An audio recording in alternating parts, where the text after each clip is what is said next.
네. 자, 오늘은 우리 5단원 쪽집게 시간인데요. 음, 여기 문제 미리 봤을 거고 여러분들이 공부를 했다는 전제 하에서 우리가 90분 동안 문제랑 내용을 해야 되기 때문에 뭐 자세하게는 다루지 못해 중요한 것들 위주로 해가지고 잘 모르는 것 위주로 보충하면서 시험 보기 전에 가다듬는 시간 갖도록 할게요. 자, 우선 첫 번째로 우리가 이 5단원에서는 전체 이 동물과 에너지 파트잖아요.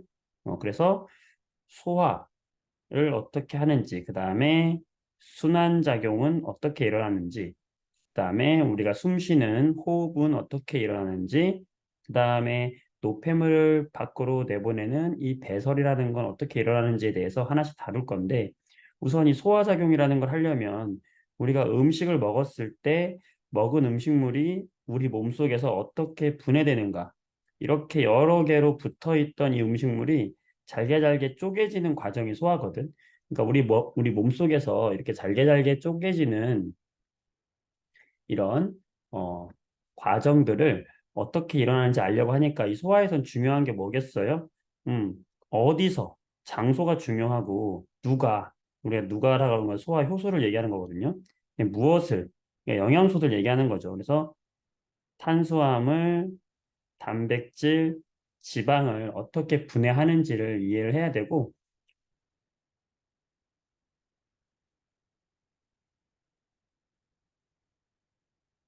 그다음에 이제 순환이라고 하는 것은 우리 몸속에 이것도 마찬가지죠. 우리 몸이 있으면 우리 몸속에서 심장이 있는데 이 심장을 통해서 모든 우리 온몸의 혈관으로 이렇게 순환시켜 주는 걸 얘기하는 거죠. 순환한다는 것은 산소 기체와 이산화탄소 기체 그리고 영양분 이런 것들을 혈액을 통해서 이동시켜 주는 거기 때문에 우리 순환계에서 중요한 건 뭐냐면 바로 그 펌프 역할을 하는 심장이 어떤 역할을 하는지 그다음에 각각의 혈관들은 어떤 역할을 하는지가 중요하겠고 그다음에 호흡이라고 하는 거는 우리 몸속에서 음, 산소를 들이마시고 이산화탄소를 내보내는 이런 과정을 우리 공부할 것이고 배설이라고 하는 건 결국에 우리 오줌을 만들어서 내보내는 과정이거든. 그래서 우리 몸속에서 오줌을 어떻게 만들어내는 과정인지 이걸 하나하나 우리가 공부를 해야 되는 게 되게 중요한 거고 친구들이 들어오기 시작하네요. 자, 그런 거고요.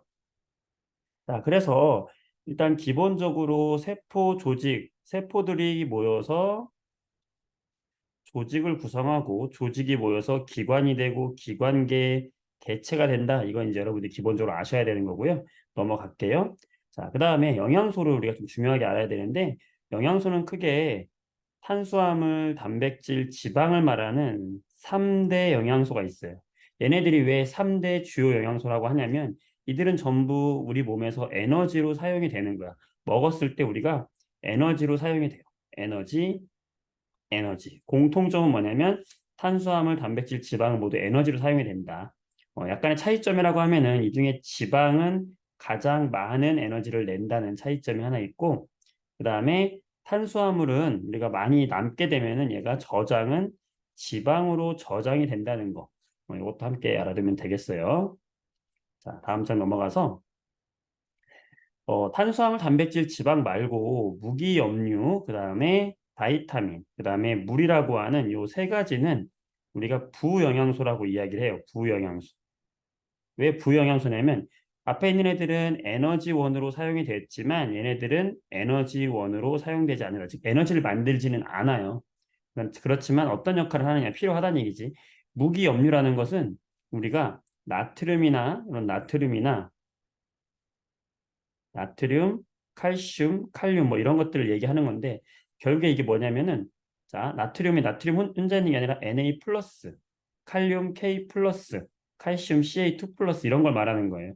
그러니까 무기염염 여러분들이 말이 좀 생소하잖아. 뭐라고 생각하면 되냐면 우리가 알고 있는 이온들 있잖아요. 플러스 마이너스 이온들 그런 이온들이 우리가 무기염류다라고 생각하면 돼요. 그래서 얘들은 우리 몸에 이런 뼈나 이나 혈액 같은 걸 구성한다라고 생각하시면 되는 거고 자 바이타민은 이제 적은 양으로 우리 몸의 기능을 조절한다. 몸의 기능을 조절한다는 게 중요한 건데 이따가 소화작용에서 하나 나올 거지만 우리가 바이타민은 물에 잘 녹는 바이타민이 있어. 우리가 수용성 바이타민이라고 하는데 비타민 C하고 B하고 C가 수용성 바이타민이고 바이타민 기름에 잘 녹는 애들이 있어. 물에 잘 녹지 않는 애들. 이런 애들 지용성이라고 하는데 이 지용성 바이타민은 A, D, E, K가 있어요. 자, 외우는 방법은 자, 수용성 바이타민은 물에 잘 녹는 거거든. 수용성 바이타민은 비싸요. 이렇게 기억을 해봐. 자, 수용성 바이타민은 비싸요 해서 BC 이렇게 기억해주고 나머지는 지용성이다. 이렇게 해서 구별 한번 해봐요. 자, 그다음에 물이라고 하는 것은 우리 몸의 구성 성분 중에서 가장 많은 양을 차지하고 있다는 거 기억해주고 체온 조절, 그다음에 운반 작용을 한다라는 거 기억해주면 되겠어요. 자, 이들은 중요한 건 뭐냐면 에너지원이 아니다라는 거 기억하면 되겠죠? 자, 그 다음에 시험에 꼭 나올 것 같은데 바로 영양소의 검출인데 방금 우리가 이야기했던 영양소들 중에서 3대 영양소에 해당하는 뭐뭐 있었어요? 탄수화물, 단백질, 지방이 있었잖아. 이 탄수화물에 속하는 것 중에서 녹말이 있고 녹말의 단위체인 포도당이 있거든요. 그래서 여기 녹말, 그 다음에 포도당, 단백질, 지방이 있는데 얘들을 이제 약을 떨어뜨려서 검출한다 이거예요. 그래서 만약에 녹말이 있는 곳에다가 아이오딘이나 칼륨을 이렇게 떨어뜨리면 얘 색깔이 뭘로 바뀌냐면은 청남색으로 바뀐다는 거예요. 그러니까 아이오딘을 떨어뜨려서 청남색으로 바뀌었다 그러면 녹말이 있다는 걸 알 수 있는 거예요. 자, 포도당은 베네딕트 용액을 떨어뜨리면 무슨 색으로 바뀐다? 황적색으로 바뀝니다. 자, 그다음에 단백질은 이렇게 5%의 수산화나트륨하고 1%의 황산구리. 요걸 뭐라고 하냐면 우리가 다른 말로 뷰렛 용액이라고 하거든요. 자, 얘를 떨어뜨리면 무슨 색으로 바뀌냐면 보라색으로 바뀐다. 지방은 수단 3를 떨어뜨리면 선홍색으로 바뀐다. 선홍색으로 바뀐다. 자, 요거 외워야 되는데 외우는 암기법 지금 알려드릴게요. 자, 외워야 됩니다. 이거. 자, 뭐였어요? 이렇게 외우면 됩니다. 황제가 있었어. 황제가 있었는데 이 황제 이름이 누구냐? 포배황이야. 포배황이라는 황제가 있었어요. 이 포배황이 사는 집이 있었어. 으리으리한 집이 있어요. 이 집의 이름이 바로 뭐냐면 노가청이에요. 노가청에 포배왕이 살았어. 근데 이 포배왕 옆에는 예쁜 여자친구가 둘이 있었어요. 여자친구가 둘이 있었는데 하나는 이름이 뷰자야, 뷰자. 아, 이름이 촌스러워, 뷰자. 하나는 이름이 되게 이뻐요. 수선이. 아, 이쁘다. 자, 뷰자의 성은 단씨였어요. 단뷰자. 수선이의 성은 지씨였어요. 지수선. 자, 요것만 외우면 됩니다. 자, 포배황. 포배황이 살았어. 어디에? 노가청에 살았어. 노가청. 자, 여자친구가 둘이 있었어요.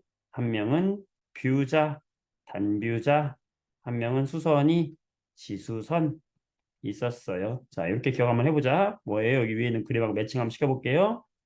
포도당, 베네딕트, 황적색, 녹말, 아이오딘, 청남색, 단백질, 뷰렛바늘, 자색이 이제 보라색이잖아요. 보라색, 보라색, 지방, 수단쓰리, 선홍색. 자, 요거 써놓고 외운 다음에 딱 5단원이니까 시험 문제 받자마자 시험지에다 딱 이거 써놓으란 말이야. 시험지에다 써놓고 시작하면 이런 문제 나오면 절대 틀리지 않겠지. 포배왕, 노가청, 단비자, 지수선. 자, 기억해 주세요. 기억해 줘 보세요.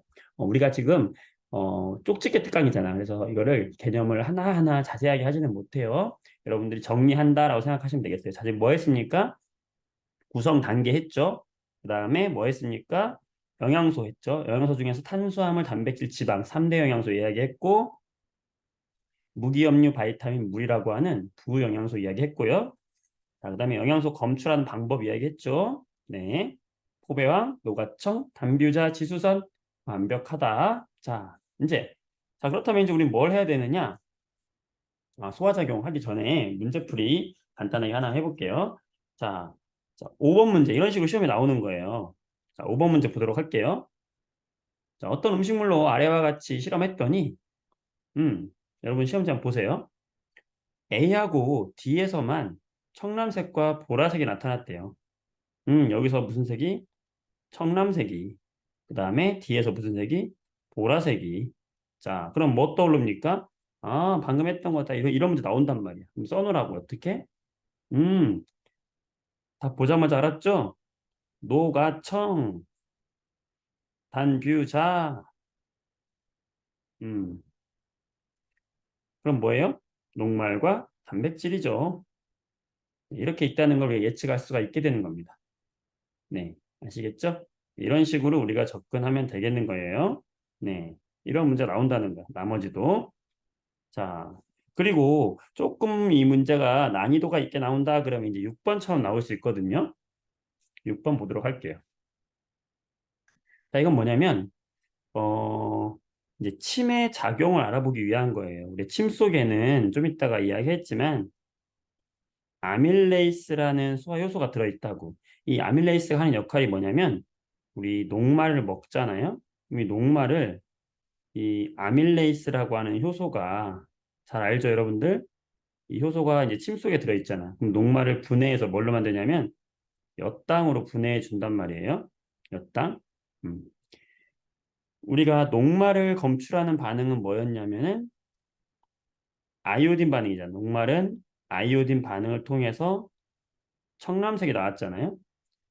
그리고 포도당. 포도당은 베네딕트 용액을 이용해서 황적색이 나왔잖아요. 포배황. 그치? 근데 이 포도당과 마찬가지로 엿당도 이 베네딕트 반응에 함께 참여할 수 있거든요. 그래서 황적색으로 바뀌어요. 그래서 이 실험은 뭐냐면 이 실험은 여기다가도 녹말을 넣고 A, B에다가 둘 다 녹말을 넣었어요. 처음에. 그 다음에 A에다가는 그냥 아무것도 안 넣고 B에다가는 이제 침을 넣은 거야. 그러면 여기 A는 그대로 녹말이 존재할 것이고 여기 B는 이제 엿당으로 바뀌었을 거잖아요. 요거를 이제 물어보는 문제가 되는 거예요. 그래서 B는 엿당이고 A는 녹말이다. 그래서 A는 아이오딘 반응을 했고 B는 베네딕트 반응을 한다라는 거를 이제 실험으로 이렇게 주어지는 거예요. 이해되시죠, 여러분들? 네. 그래서 이렇게 해가지고 여러분들이 어, 문제를 적용을 하면은 풀 수 있다. 자, 그럼 기억 보면은 A의 녹말이 증류수 작용으로 분해되었다. 녹말 분해된 건 아니죠.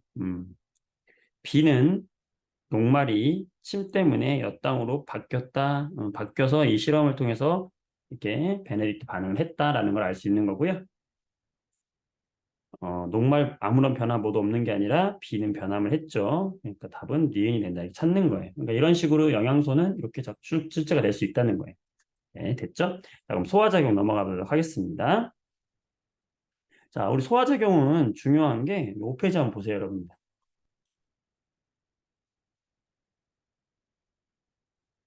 자, 소화라는 것은 결국에 우리가 입으로 먹은 음식물이 있잖아요. 대표적인 음식물이 이제 뭐가 있냐면 녹말이 있을 것이고 그 다음에 단백질이 있을 거고요. 그 다음에 지방, 크게 이렇게 3대 영양소가 있을 건데 녹말이라고 하는 것은 뭐가 연결되어 있는 거냐면 다 알고 있듯이 포도당이라는 게 계속해서 이렇게 연결되어 있는 게 바로 뭐냐면 녹말이란 말이지. 단백질이라고 하는 것은 여러 종류의 이런 아미노산들이 이렇게 여러 종류의 아미노산이 쫙 연결된 게 단백질이라고 하고 지방은 이렇게 생긴 지방산과 모노글리세리드가 올챙이처럼 붙어 있는 게 지방이거든요. 그럼 결국에 우리가 소화작용을 하는 것은 입으로 먹은 얘들을 녹말을 이 입에서 위 소장으로 갈수록 여기서 가가지고 결국에는 소장까지 이 소장이 최종 분해되는 곳이거든요. 최종 종착지가 소장이야. 이 소장에서 결국에 가장 작은 포도당으로 쪼개주는 과정. 뭘로? 녹말은 뭘로 바꿔준다? 포도당으로 바꿔준다. 자, 단백질은 쪼개면은 이제 여러 종류의 뭐가 나오겠어요? 얘를 구성하고 있는 이런 여러 종류의 뭐가 나온다? 아미노산이 나와요. 아미노산의 종류는 몇 종류인지 알아요? 20종류가 있어요. 자, 그 다음에 이 지방도 이렇게 가서 쪼개가지고 지방도 쪼개서 이렇게 지방산과 모노글리세리드로 바꿔주거든요. 얘네들 이름이 뭐냐면 지방산과 모노글리세리드로 바꿔준단 말이야. 이렇게 쪼개주는 역할을 해주는 게 바로 우리 몸속에서의 소화작용이다라고 생각하면 되고, 그러면 어디서 중요한 건 뭐냐면 어디서 누가 쪼개주느냐 궁금하잖아. 이거잖아. 그죠? 그래서 녹말은 분해되는 곳이 첫 번째 여기 입에서 분해되고 여기 소장에서 분해돼요. 입에서는 이제 아밀레이스가 나와서 분해를 시켜줘서 엿당으로 한번 바꿔줬다가 여기서 이제 엿당으로 바꿔주는 거죠. 그랬다가 소장에서 한 번 더 엿당으로 바꿔주고요. 쪼개지지 않은 엿당으로 바꿔주고 이 엿당을 소장에서 마지막 포도당까지 바꿔주는 이런 과정이 있게 되는 거예요. 단백질은 제일 먼저 분해되는 곳이 어디냐면 바로 여기 위라고 위. 단백질은 여기 위에서 분해가 된다고. 위와 소장. 단백질은 위와 소장. 즉 녹말은 입과 소장이었다면 단백질은 위와 소장에서 두 번 분해가 되는 거야. 예. 위에서 단백질을 분해해주는 소화효소는 바로 펩신. 소장에서 소화해주는 소화효소는 트립신. 자, 염, 그 단백질을 분해해주는 소화효소는 전부 신이에요, 신. 신이 들어가지. 펩신, 트립신. 자, 신이 들어간다. 음.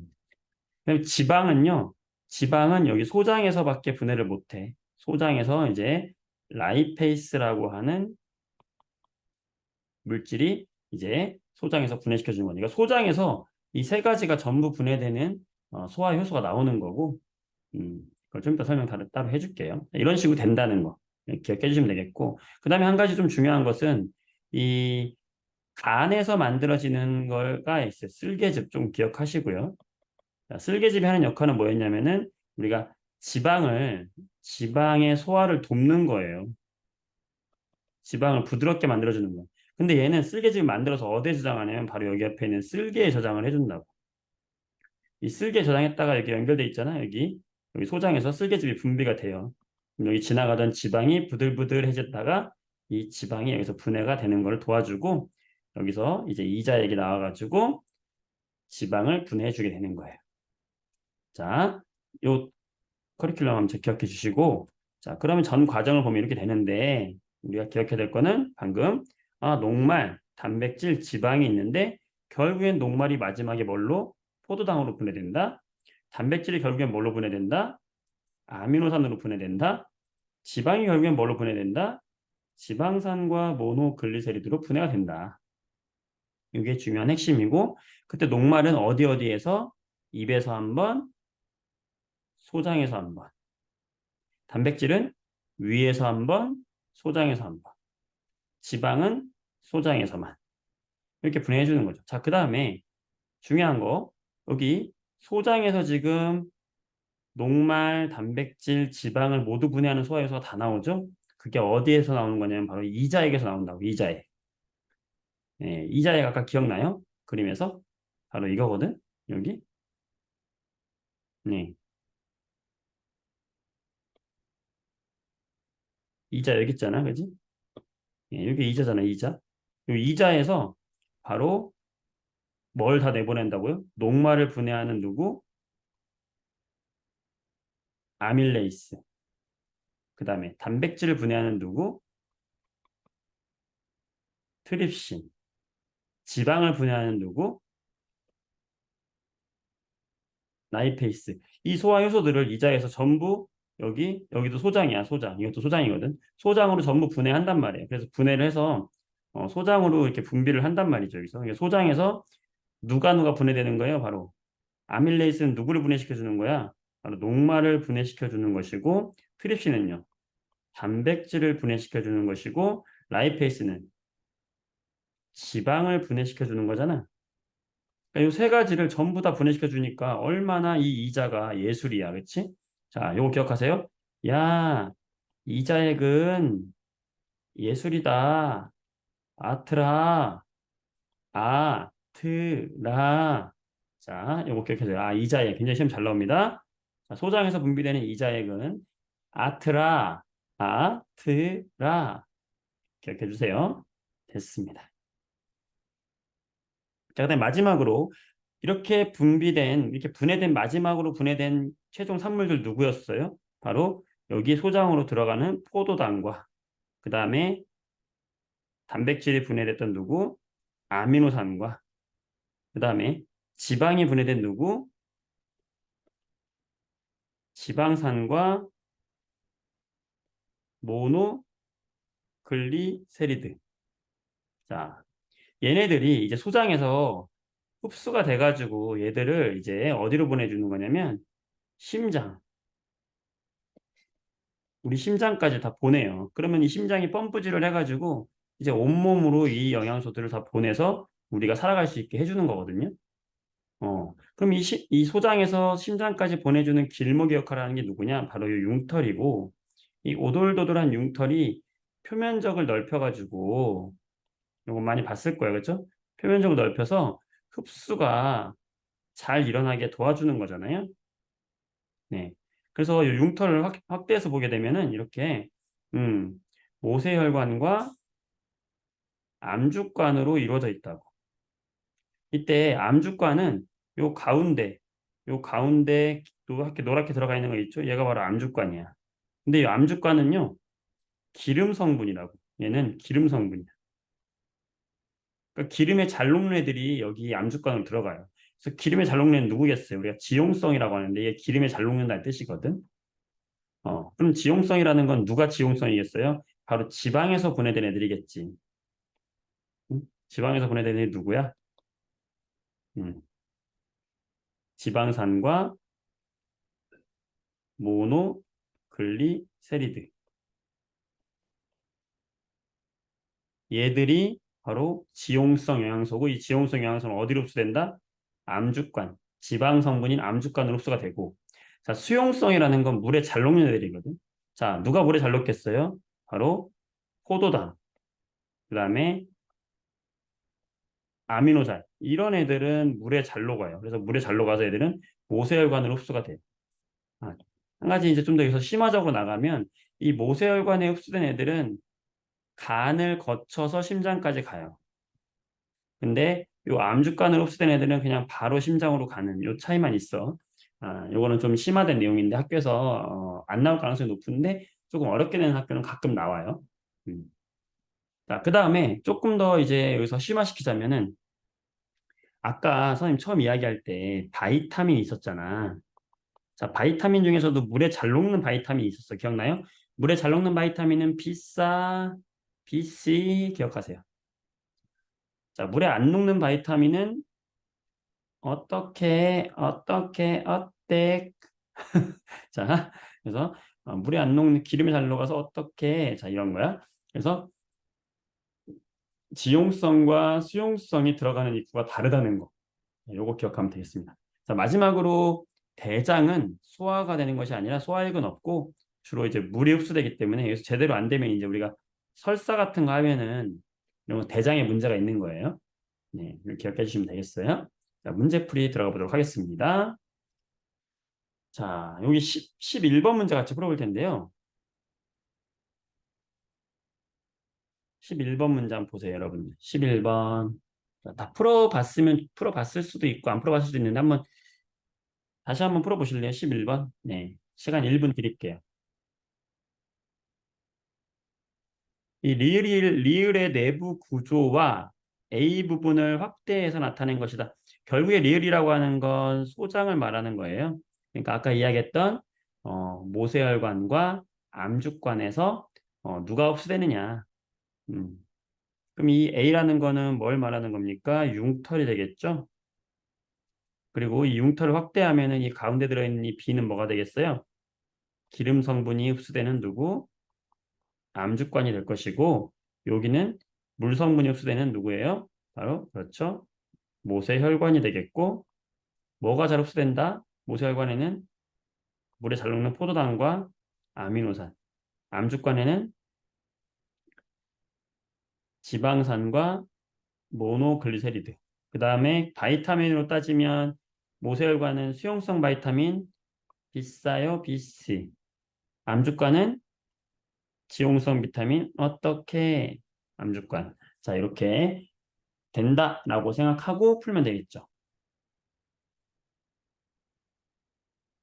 자, 풀어볼게요. 자, 기억. 좀 어려운 문제인데. 안쪽 벽의 주름과 융털은 표면적을 넓히는 효과가 있다. 맞는 거죠. 기억은 쉽죠. 자, 니은.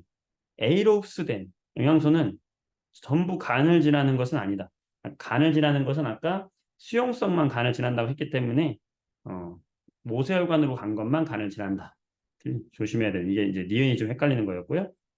자, 디귿 암주관으로는 지방산은 맞는데 아미노산하고 바이타민은 아니죠. C는 아니죠. 자, C는 모세혈관은 맞는데 포도당, 바이타민, 칼륨 맞죠. 칼륨이라는 건 이제 이온이니까 무기염료라고 하는데 맞는 거예요. 자, 링거 주사로 맞을 때가 더 잘 들어가죠. 그래서 답은 기억과 리을이 되는 거예요. 자, 좀 어려운 문제인데 이런 문제 나오면 풀 수 있겠어요? 네, 이렇게 해서 우리가 소화작용이 될 때, 소화작용이 되는 기관과 이름, 그 다음에 거기서 나오는 소화액을 당연히 기억해야 되고, 이렇게 구체적인 내용까지 알고 있어야 됩니다. 자, 소화작용에서 15번 문제. 자, 15번 문제 볼까요? 이거 아까 탄수화물, 단백질, 지방의 소화 요소가 모두 들어있는 거. 자, 이자액은 아트라, 그지? 이자액이라고 했지, 이자. 이자는 여기서 그림으로도 알아야 돼요, 여러분들이. 자, 이자는 바로 여기. 뭐, 이가 이자죠. 이거 알아두시면 되겠고요. 네. 자, 소화작용에서 혹시 문제 풀다가 질문할 거 있나요? 여기. 자, 10페이지. 있으면 채팅창에 남겨주세요. 선생님이 지금 나머지 문제들 여러분 푸른다고 생각하고요. 음, 27번 한번 같이 하려고 하는데요. 자, 27번 볼게요. 자, 이런 문제 시험에 나올 가능성이 굉장히 높아요. 왜냐면 시험에서 요즘에 쓸개즙이 잘 나오는 추세예요. 쓸개즙. 자, 쓸개즙이 왜 잘 나오냐면은 쓸개즙은 어디서 만들어진다? 쓸개즙은 바로 간에서 만들어져서 어디에 저장한다? 쓸개에 저장한다. 쓸개 저장해서 분비는 어디서 한다? 소장에서 분비한다는 거지. 그러니까 A에서 만들어져서 B에 저장했다가 E로 나오는 거예요. 쓸개즙은. 지방의 소화를 돕는다. 그렇죠? 네. 기억해 주면 되겠어요. 자, 옳지 않은 것은 해보면 자, 쓸개즙은 A에서 만들어져서 B에 저장되었다가 소장으로 분비한다. 맞는 설명이 되겠고 C, 위죠, 위. 여기에 음식물이 들어오면은 펩신이 들어있다. 맞죠? 자, D, 이자죠. 이자에는 요거를 소화를 돕는 소화 요소가 모두 들어있는 건 맞아요. 그런데 소화가 직접 일어나는 곳은 이자에서 일어나는 것이 아니라 바로 어디서 일어나는 거냐? 이자액도 이렇게 분비를 여기 소장에다 하기 때문에 소장에서 이 소화가 일어나는 거니까 3번이 틀린 말이 되는 겁니다. 이런 거 틀리지 않게 조심해야 된다. 알겠죠? 자, 그 다음에 시험에 하나 잘 나오는 그림 바로 30번 그림인데 이것도 별표 한번 쳐놓고 이 그림을 한번 익혀보세요. 네. 이렇게 육각형들이 쭉 연결되어 있으면 이건 뭐다?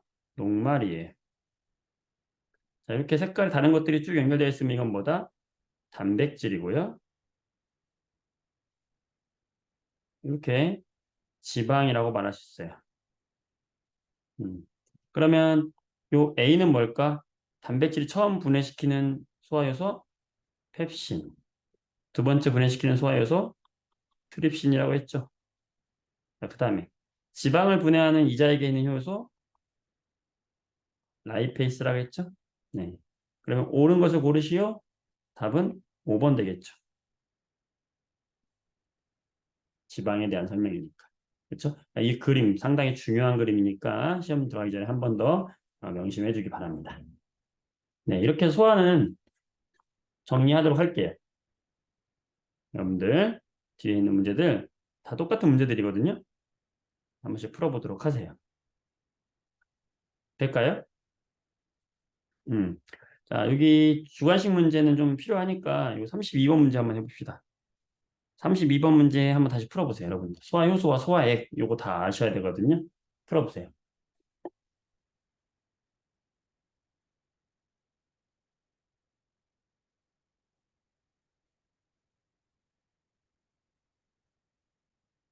공부를 많이 했던 친구들이면 금방 할 수 있다. 같이 보도록 하겠습니다. 자, 녹말은 분해하는 소화 효소가 누구다? 처음에 분해하는 거 침 속에 있는 아밀레이스다. A는 아밀레이스다. 자, 그 다음에 B는 첫 번째 분해되는 이 B는 어디다? 위다. 위에서 누가 분해한다? 펩신이 분해한다.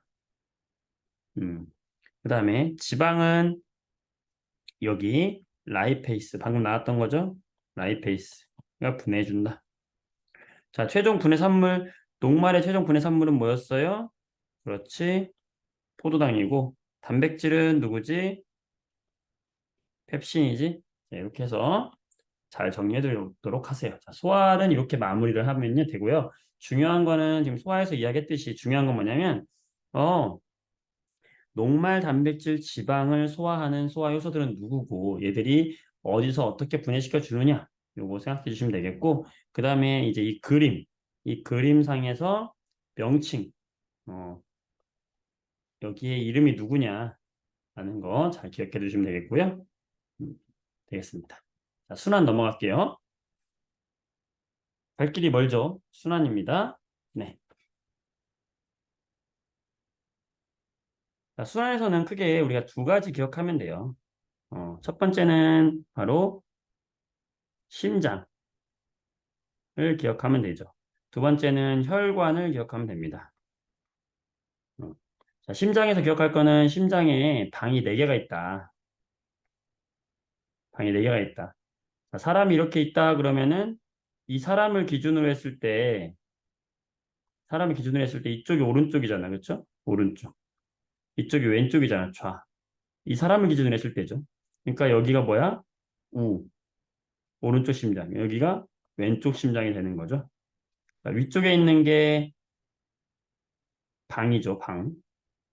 그래서 우심방. 아래쪽에 있는 게 우심실. 자, 이런 식으로 해서 심장의 구조를 기억해야 되죠. 우심방, 우심실. 그 다음에 좌심방, 좌심실. 첫 번째는 이거 기억해 주시고, 자, 심장 위에서부터 방실방실, 심장은 방실방실. 자, 위에가 방, 아래가 실이에요. 자, 두 번째 중요한 건 방으로 혈액이 무조건 먼저 들어옵니다. 방으로 혈액이 들어오고요. 이 방으로 들어온 혈액이 실로 갔다가 이 실에서 이제 나가는 거예요. 좌심방도 방으로 들어왔다가 실로 갔다가 실에서 다시 나가는 거예요. 자, 무조건 혈액은 방으로 들어온다는 거 기억하면 되겠고 두 번째는 혈관의 이름인데 자, 심장이 있다. 선생님 영상 본 사람들 알겠지만 자, 혈관의 이름은 정해져 있습니다. 어떻게 정해져 있느냐? 심장을 기준이야. 심장을 기준으로 해가지고 이 심장에서 나가는 혈관은 무조건 다 동맥이라는 이름을 붙이고요. 심장으로 들어오는 혈관의 이름은 전부 정맥의 이름을 붙인다고 생각하면 됩니다. 자, 이걸 기본 바탕으로 해가지고 문제를 풀어보도록 할게요. 34번 문제 보도록 할게요, 여러분들.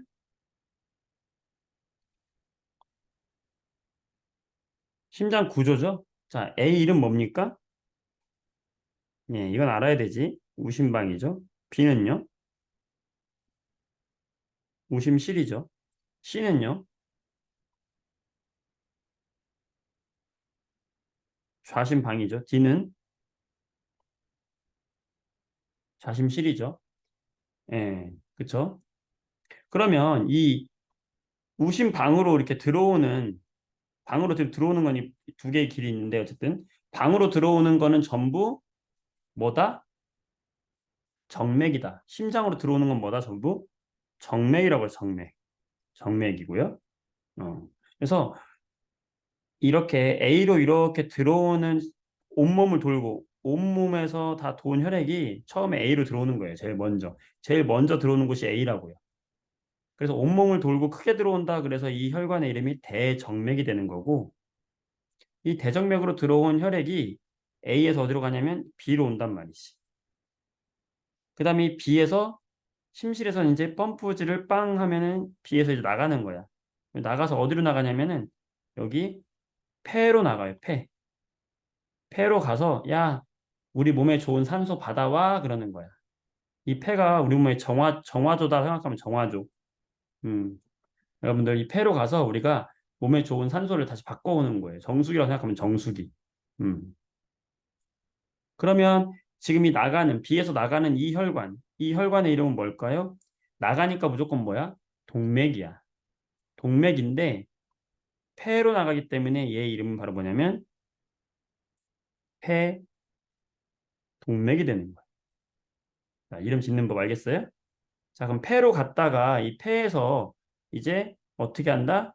좌심방으로 들어온다고요. 자, 들어오는 이 혈관의 이름은 뭐가 될까요? 심장으로 들어오잖아. 그러니까 얘는 이름이 뭐야? 정맥이야. 그런데 얘는 폐에서 들어온다 그래서 얘는 이름이 뭐야? 폐정맥이 되는 거예요. 자, 그러면 이 좌심방으로 들어온 혈액은 어디로 간다?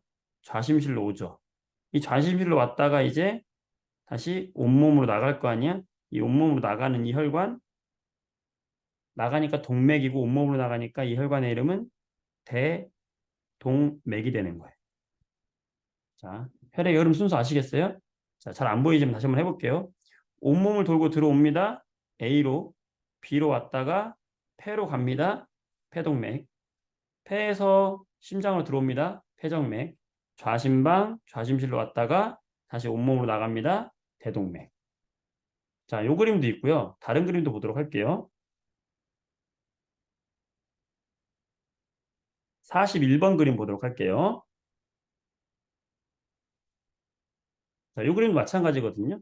자, 여기 E가 뭐가 되겠어요? 우, 심, 방. F는요? 우, 심, 실. 자, 이런 그림으로 나올 수도 있어요. G는요? 좌, 심, 방. H는요? 좌, 심, 실이 되겠죠? 자, 그러면 이게 온몸을 나타내는 그림이에요. 이게. 지금 여기에 머리가 있고 이렇게 웃고 있단 말이야, 싼쌤이. 목이 있잖아요, 이렇게 있고. 이게 몸이야, 몸, 이게 몸. 우리 몸속에. 거기 몸속에 여기가 지금 누구냐면 폐예요, 폐. 폐. 자, 그리고 이 아래쪽에 있는 여기가 뭐냐면 우리 온몸에 퍼져 있는 모세혈관들이다라고 보시면 돼요. 자, 그러면 혈액이 어떻게 들어올까요? 온몸을 돌고 들어온 이 혈액이 우심방으로 먼저 들어온단 말이야. 그러면 우심방에서 우심실로 갔다가 이게 어디로 간다? 폐로 가는 거죠. 자, 그때 온몸을 돌고 들어오는 요 비의 이름이 뭘까요? 심장을 기준으로 뭐라고 그랬죠? 자, 심장을 기준으로 들어오네. 들어오면 뭐다? 정맥이다. 온몸을 돌고 들어오면 뭐다? 대정맥이다. 자, A는 뭘까요? 심장에서 나가잖아. 그러니까 뭐다? 동맥이다. 근데 폐로 나가잖아. 그래서 뭐다? 폐동맥이다. 자, 조심하셔야 되죠. 자, 폐로 갔다가 이제 어떻게 합니까? 폐로 갔다가 이제 폐에서 다시 좌심방으로 들어오죠. 들어왔다가 좌심실로 왔다가 다시 온몸으로 내보내는 거예요. 이렇게. 이게 바로 순환이죠. 자, 그러면 여기서 요 C의 혈관의 이름은 뭘까요? 폐에서 심장으로 들어오네. 심장으로 들어오니까 이름은 무조건 뭐예요? 정맥. 폐에서 들어오니까 무슨 정맥? 폐정맥이 되는 거예요. 쉽죠? 자, 그 다음에 D는 뭐가 될까요? 온몸으로 돌고 나가니까 무슨 맥? 동맥. 온몸으로 나가니까 크게 도니까 대동맥. 됐죠? 잘했어요. 자, 그럼 이거를 우리가 시험에서 이제 뭐가 나오냐면은 온몸을 도는 온몸 순환 경로하고요. 폐를 도는 폐순환의 경로를 우리가 이해를 해야 되는데 여러분이 굉장히 힘들어하지만 어려운 게 아니에요. 이 심장을 머릿속에 그려봐봐. 자, 온몸 순환이라는 건 뭐냐면 요 가로선을 딱 그어봐요. 이렇게 가로선을 그어가지고 요 아래쪽이 온몸 순환이 되겠지. 자, 온몸 순환은 어디부터 갑니까? 바로 요 좌심실에서 출발하는 거예요. 좌심실에서 온몸으로 빵 하면은 이 검은색 선을 따라서 대동맥을 따라서 가는 거죠. 그러니까 온몸 순환은 뭐겠어요? 얘는 H 좌심실을 출발해서 대동맥 D를 가서 온몸의 모세혈관을 갔다가 이제 어떻게 됩니까? 갔다가 B로 다시 들어와서 우심반까지 E로 들어오겠죠? 여기까지 들어오는 거. 이게 바로 온몸을 돌고 들어온 온몸 순환이 되는 거예요. 그 다음에 폐순환은 뭐냐면 온몸을 돌고 들어온 애가 우심실에서 출발해서 폐동맥으로 갔다가 폐를 거쳐서 폐정맥으로 해서 좌심방까지 들어오는, 즉 위쪽에 있는 게 바로 무슨 순환이다? 폐순환이고 아래쪽에 있는 게 바로 뭐다? 온몸 순환이다. 됐어요? 아셨겠죠? 이게 중요한 거예요. 자, 그 다음 더 중요한 게 뭐냐? 자, 온몸 순환과 폐순환 됐겠죠? 자, 그러면 같은 그림 한 번 더 해볼게요. 4년 넘기면 다 이해했거든 또. 42번 그림인데요. 똑같아요. 그림은. 자, 방금 이야기했듯이 다시 한번 합니다. A의 이름은 뭡니까? 이제 지겹다, 그지? 우심방. C는요? 우심실. B는요? 좌심방. D는요? 좌심실이 있겠죠? 자, 이랬을 때 온몸 순환은 뭐라고요? 이렇게 가로선을 그었을 때 요 아래쪽이 무슨 순환이다? 온몸 순환이다. 자, 위쪽이 무슨 순환이다? 폐순환이다. 그러면서 온몸순환 어떻게 어디서 출발한다? 좌심실에서 출발한다. 그래서 이렇게 가서 라를 거쳐서 온몸을 거쳐서 나를 거쳐서 우심방 A까지 들어오는 게 누구다? 온몸순환이다. 폐순환은 어디부터다? 이렇게 온몸을 돌고 들어온 애가 우심실을 거쳐서 가를 거쳐서 폐를 거쳐서 좌심방 여기 B까지 들어오는 게 무슨 순환이다? 폐순환이다. 어렵지 않죠? 자, 잘했어요. 자, 이번에는 동맥혈과 정맥혈이라는 걸 이해하려고 하는데요. 자, 이렇게 세로선을 한번 그어볼게요. 세로선을 걷을 때 여러분, 여기 왼쪽에 있는 여기는 지금 온몸을 돌고 심장으로 들어오는 거잖아요. 그럼 얘는 온몸에다가 산소를 막 준 다음에 온몸에서 필요 없는 이산화탄소를 받아서 들어오는 더러운 피라고요. 그치? 이 더러운 피가 어디까지 가냐면 폐까지 가서 다시 깨끗하게 정화를 한 다음에 깨끗한 산소를 가지고 다시 온몸으로 다시 전달하러 나올 거란 말이지. 이해되시죠? 그러니까 여기 왼쪽은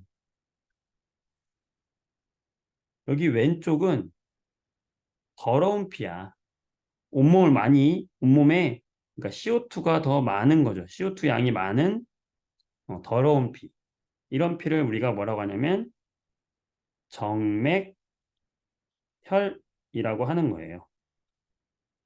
조심할 거는 이 정맥혈은 당연히 여기 심장으로 들어오는 대정맥이 정맥혈인 건 맞지. 그런데 조심할 건 폐로 들어가는 가. 의 이름이 뭐예요? 폐동맥이잖아. 그러니까 대정맥과 폐동맥이 바로 정맥혈이라는 거. 자, 위치상으로는 왼쪽인데 이름이 좀 특이하죠. 폐정맥이 아니라 폐동맥이라는 거. 이것 때문에 헷갈리는 거예요. 자, 반대쪽으로 산소를 많이 가지고 온 이 혈액을 우리는 무슨 혈이라고 하냐면 동맥혈이다라고 하는 거예요. 음, 동맥혈은 그러니까 폐를 거쳐서 나오고 심장으로 들어가는 누구? 폐정맥과 온몸을 나가는 대동맥. 이 두 개가 바로 동맥혈이다. 이게 우리를 헷갈리게 하는 거죠, 이름이. 자, 위치상으로 안 헷갈리는데 다시 한번 봅니다. 이게 제일 중요한 거니까 다시 한번 볼게요. 자, 46번 봅니다, 여러분. 가로선을 딱 그어요. 가로선을 그어서 여기 아래쪽이 무슨 순환이다? 온몸 순환이다. 여기 위쪽이 무슨 순환이다? 폐순환이다. 자, 그 다음 세로선을 그어요. 세로선을 그어서 여기 왼쪽에 있는 AC 가다. 여기 있는 혈액은 무슨 혈액이다? 더러운 피다. 정맥혈. 누가 많다? 이산화탄소가 많다. 자, 오른쪽에 있는 B, D, 나라. 얘들은 깨끗한 피다. 산소를 많이 포함하고 있다 그랬죠? 무슨 피다? 동맥혈이다. 뭘 많이 포함하고 있다? 산소를 많이 포함하고 있다. 되시겠죠? 네. 이게 핵심입니다. 네, 이렇게 해주시고요. 자, 그러면 질문 받겠습니다. 여기서 질문. 36번 질문 들어왔었는데요. 36번 문제 같이 풀어보도록 할게요.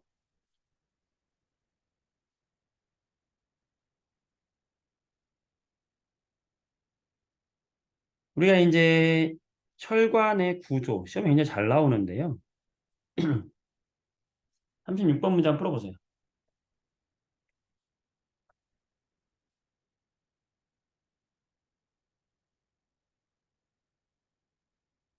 자, 우리가 심장을 기준으로 했을 때요.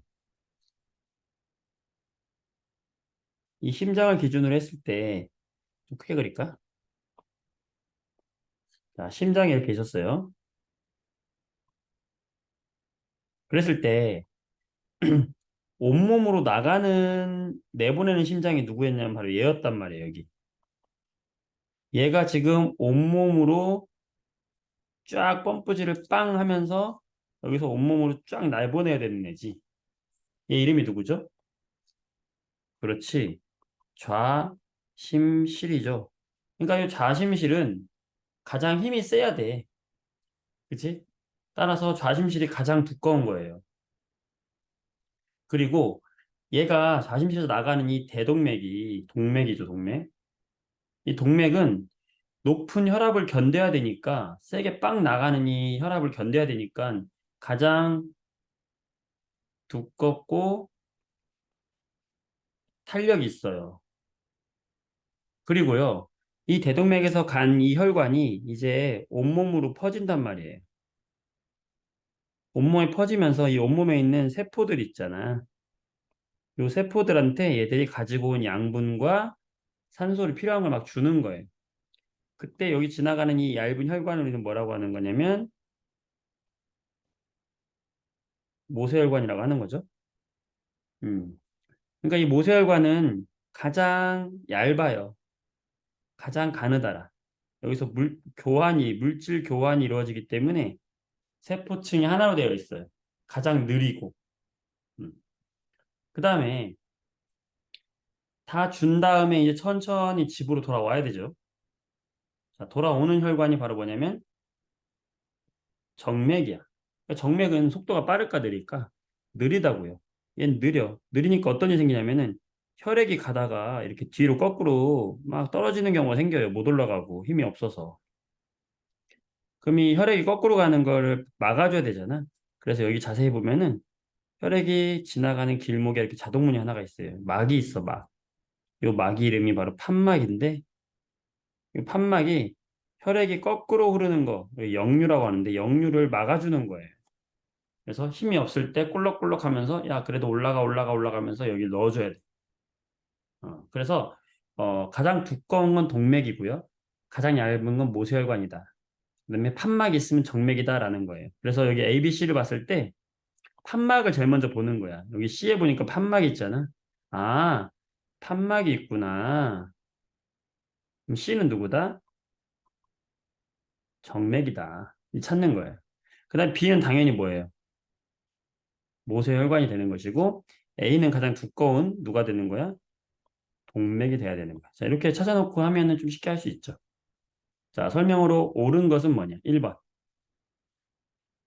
A는 동맥이잖아. 심장에서 나가는 게 바로 동맥이라고 그랬죠? 틀렸죠. 자, 2번. B에서 주변 세포로 자, 모세혈관에서 주변에 있는 세포들한테 자, 동맥을 따라서 온 혈액이 이 모세혈관을 지나서 이제 정맥으로 오는데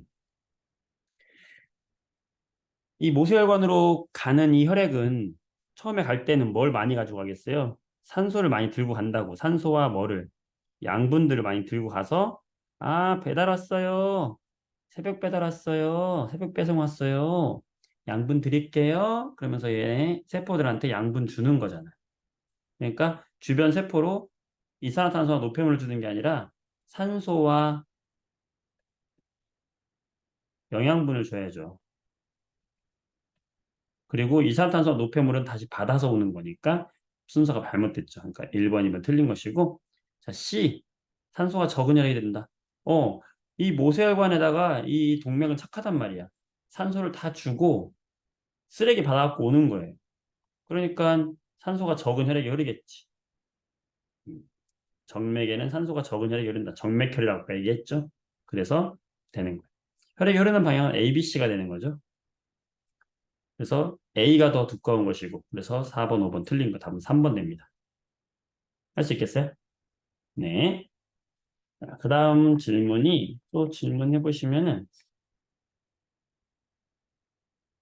자, 아까 또 무슨 질문이 있었냐면은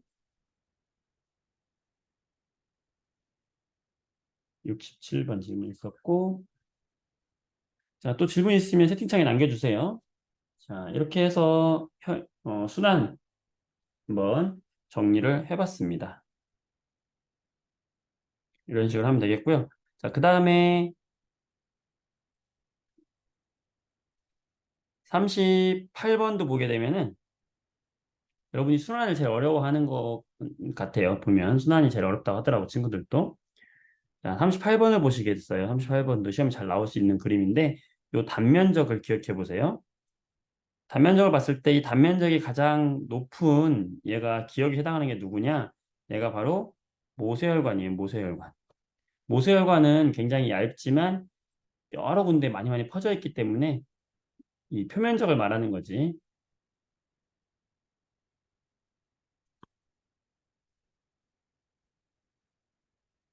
지금 문제 못 받은 친구들이 있는데 잠시만요.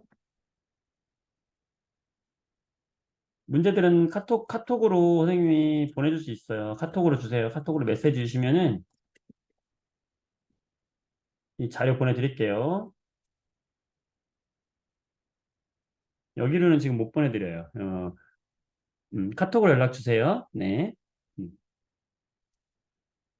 카톡으로 지금 주시면 지금 바로 보내드릴게요. 지금 카톡으로 연락 주세요. 지금 자료 없으신 분들 카톡으로 연락 주세요. 자료 바로 보내드릴게요. 음,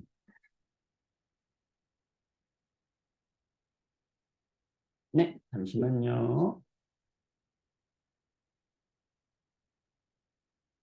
자, 38번 문제 풀고 계세요, 여러분들.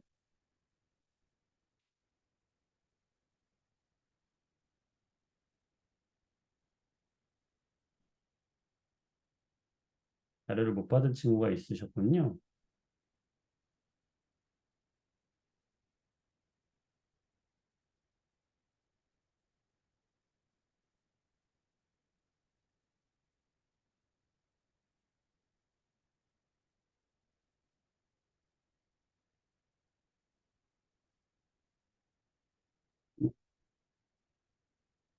네. 자, 다시 이어서 가도록 하겠습니다. 자료 없으신 분들은 연락 주시고요. 자, 그래서 요 시험 문제도 굉장히 잘 나올 수 있는 건데, 이거 보면은, 음, 단면적이 한 넓은 거는 모세혈관이다. 그 다음에 단면적이 한 작은 거는 동맥이고요. 그 다음 중간에 있는 건 바로 정맥이다라는 거 기억해 주세요. 자, 따라서 기억에 해당하는 것은 모세혈관이다. 맞는 설명이 되겠고, 혈액의 이동 방향은 항상 어디로 이동하겠어요? 심장에서 나와서 동맥에서 모세혈관으로 가서 좋은 거 줬다가 정맥으로 쓰레기 받아서 온다 그랬죠? 네, 맞는 것이고, 물질 교환은 어디서 이루어져요? 네, 여기 모세혈관에서 조직 세포들하고 물질 교환하죠. 자, 혈관 벽의 두께는 동맥이 두껍다고 그랬죠? 음, 견뎌야 되니까요. 네. 네네. 자료 보내드리겠습니다.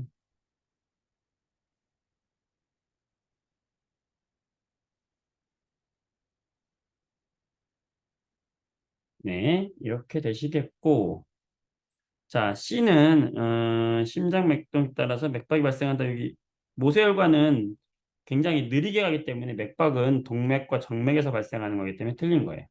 자, 이렇게 적용하시면 되겠고요. 자, 옆에 있는 40번 문제 볼게요.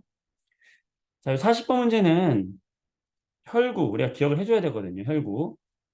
간은 이게 뭐예요? 여러분들? 적혈구죠? 시험에 잘 나옵니다. 적혈구 기억하시고, 요 나는 뭐예요? 나. 가장 크지? 뭐예요?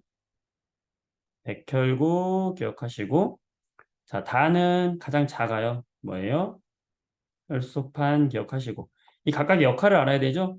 자, 적혈구 하는 역할은 뭐예요? 그렇지. 산소를 운반한다. 꼭 기억해 주시고. 백혈구 하는 역할은 뭐예요? 균을 잡아먹는다. 이 작용을 우리는 식균 작용이다라고 하는 것이고. 혈소판은요, 혈액이 굳게 만들어주는 거예요. 혈액을 응고시켜준다라고 하는 겁니다. 네, 그래서 40번 보겠습니다. 간은 산소 운반, 나는 식균 작용, 다는 혈액 응고 작용. 답은 1번 되겠습니다. 네, 이렇게 하시면 되겠고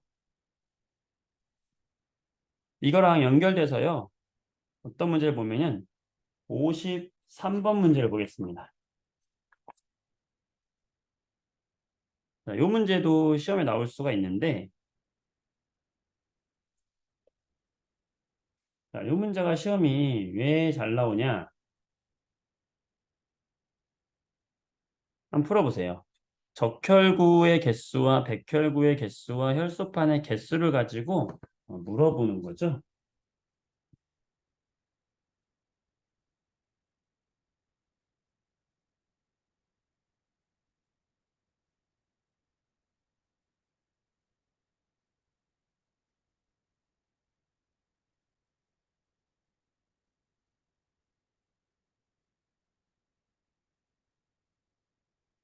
자, 그래서 아까 적혈구 하는 역할이 뭐였어요? 뭐를 운반한다고? 산소를 운반한다고요. 음. 그러면은 이 정상인 사람 A하고 B는 정상인 범주에 들어가잖아. 근데 C는 지금 정상인 사람보다 매우 많죠. 정상인 사람보다 매우 많다는 거는 산소 운반을 더 잘한다는 거여서 이런 사람들은 보통 이제 우리가 고산지대 사는 사람들이 더 많이 이렇게 적혈구가 많이 나와요. 그래서 요거 알아두시고 D 같은 경우는 정상인보다 적혈구가 매우 작잖아요. 그래서 이런 사람들은 우리가 뭐라고 얘기하냐면 산소 운반을 잘 못하니까 빈혈이 있다 그래요. 자, 이거 기억하세요. 자, 그다음 백혈구는 정상 범주가 이렇게 나와 있는데 여기 B에 있는 사람만 백혈구가 유난히 많잖아. 이 백혈구가 많아졌을 때는 뭐냐면 균을 많이 먹고 있다는 거예요. 그래서 우리 몸에 균이 침투한 거야. 우리가 뭐라고 하냐면 흔히 이걸 염증 환자라고 그러거든. 몸에 염증이 생겼을 때 백혈구 양이 급증합니다. 이렇게 기억해 주시고 혈소판은 정상인 범주에 들어가는 이 사람들을 제외한 여기 7만 조금밖에 없잖아. 이 사람은 혈소판이 되게 작잖아요. 그럼 이 사람들은 뭐냐면은 혈액이 응고가 잘 안 된다는 거예요. 자, 이렇게 해서 정상인 범주에 들어가지 않는 이런 사람들의 특징을 물어보는 문제가 이렇게 표로 주어지는 경우가 간혹 있어요. 네, 이해되시겠죠? 그러면은 이제 이걸 알고 보면 문제 풀 수 있겠죠, 여러분들. 그래서 풀어보시면 B는 네, B라는 사람은 몸에 세균이 침입하여 염증이 있을 것이다. 여기 백혈구 수치가 굉장히 높으네요. 그래서 이 사람은 염증이 있을 것이다 라고 우리가 예측할 수 있는 거 이런 식으로. 네, 하실 수 있겠죠? 네, 좋아요. 그래서 이렇게 해서 하시면 되겠고요. 음, 잘하셨습니다. 나머지 문제들은 여러분이 풀어보시면 되겠어요. 다 비슷한 문제들이고요. 네, 그렇다면 따라랑 그 다음에 이것도 하나 볼까요? 자, 여러분들 요거는 이제 시험에 자주 등장하진 않지만 가끔 나오면 우리가 헷갈리는 문제인데 이제 혈액을 관찰하기 위해서 표본을 만드는 거예요. 음, 그때 이 순서. 자, 제일 먼저 이거 펴는 순서가 제일 먼저거든요. 1번. 선생님이 혈액을 제일 먼저 펴야 하는데 이 혈액을 떨어뜨린 다음에 조심해야 될 건 여기 혈액을 떨어뜨렸잖아. 그러면 필 때 어떻게 피냐면 이 혈액이 없는 쪽으로 이렇게 펴야 돼요. 살짝 묻혀가지고. 왜냐면 혈구가 파괴되지 않게 하기 위해서. 자, 이걸 뭐라고 하냐면 혈액이 있는 쪽에 반대 방향으로 밀어준다라고 해요. 여러분 교과서에 실험 나와 있을 거예요. 시험 보기 전에 이 실험 한번 읽고 들어가세요. 네. 그래서 이렇게 편 다음에 그 다음에 두 번째로 이제 고정을 해요. 이제 상태를 멈추게 해주는 거고 그 다음에 염색을 하는데 이 김사액을 염색을 한다고. 이 김사액의 색깔이 뭐냐면 보라색이거든요. 그럼 얘가 누굴 염색할까요, 여러분들? 백혈구, 적혈구, 혈소판 중에서 누굴 염색할까? 이게 중요한 거야. 자, 김사에게 염색이 되는 거는 바로 핵을 가지고 있는 혈구만 염색이 돼요. 그게 누구겠어요? 백혈구예요. 백혈구만 염색이 되는 거예요. 그래서 얘는 백혈구를 염색하기 위해서 볼 수 있는 거다. 그래서 실험 순서와 과정, 그다음에 백혈구 염색한다는 거. 그다음에 가장 많이 보이는 거는 개수 가장 많은 건 누구다? 적혈구라는 것까지 함께 기억해 주시면 좋겠습니다. 아시겠죠? 네. 자, 58번으로 한번 우리 마무리 한번 해볼까요? 순환계. 자, 혈액순환 경로예요. 자, 아까 이야기했죠. 다시 한번 볼까요? 자, 쭉 가로선을 나눠가지고 요 아래쪽은 무슨 순환이다? 온몸 순환이다. 요 위쪽은 무슨 순환이다? 폐순환이다. 자, 순환되는 경로가 어떻게 돼요? 다에서 A로 들어와서 C로 와가지고 가로 가서 요 폐를 거쳐서 B로 와가지고 D로 와서 다시 어떻게 된다? 라로 가는 거잖아요. 그렇죠? 자, 이때 세로선을 쫙 그어가지고 여기 왼쪽에 있는 피는 무슨 피다? 정맥혈이다. 자, 오른쪽에 있는 피는 무슨 피다? 동맥혈이다. 그러니까 이 폐를 거쳐서 나올 때 여기서 산소를 많이 가지고 나오는 것이고 여기서 산소를 많이 가지고 가서 이제 이 온몸에다가 산소들을 주고 그렇죠? 온몸 산소를 주는 거지. 그 다음에 다시 얘가 CO2를 받아서 되돌아오는 거잖아요. 그러니까 이산화탄소를 받아서 오는 거죠. 이렇게. 폐에서 다시 정화시키고. 아시겠죠? 네. 이렇게 푸시면 되겠어요. 자, 순환계 마무리하겠습니다. 자, 호흡계 들어갑니다. 자, 5단원 내용이 상당히 많지만 이거 무작정 외우려면 그냥 외울 양이 너무 많아요. 선생님과 같이 이렇게 중요한 거 위주로 하시면 되겠고요. 자, 호흡입니다. 호흡. 자, 호흡에서 중요한 것은 이제 폐인데요. 폐. 자, 중요한 건 폐의 특징은 폐는 근육이 있어 없어? 없어요. 폐는 근육이 없어서 스스로 운동을 못 한다는 거 중요하고요. 그 다음에 폐에서 하는 역할이 뭐냐면 이 폐 주변으로 오는 모세혈관이 있을 거 아니야? 이 폐에서 모세혈관으로 누구를 준다? 산소를 주죠. 산소를 주고 온몸을 돌고 가지고 온 이산화탄소를 폐가 받아주는 거죠. 아까 얘기했잖아. 이게 어디서 일어나는 거예요? 아까 기억납니까, 여러분들? 자, 폐 밑에 누가 있었어요? 심장이 있었잖아요. 그다음에 온몸이 있었잖아. 이거 순환계랑 연결되는 거예요. 온몸을 돌고 심장으로 왔다가 이 심장에서 폐로 가잖아요. 그치? 그때 이 폐로 들어갈 때는 이산화탄소를 많이 가지고 들어가잖아요. 폐에서 나올 때는 다시 산소를 많이 가지고 나오잖아. 그래서 우리가 정맥혈, 동맥혈 했었잖아요. 그렇죠? 왼쪽은 무슨 혈?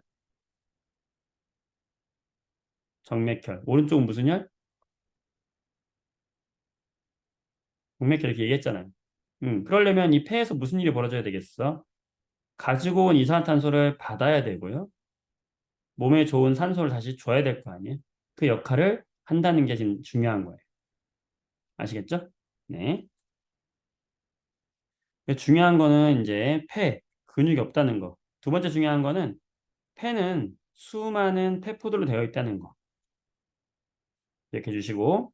자, 그랬을 때 이 폐에서 일어나는 변화가 중요한데요. 우리가 숨을 들이마시는 걸 들숨이다라고 이야기한다고. 들숨을 마신다.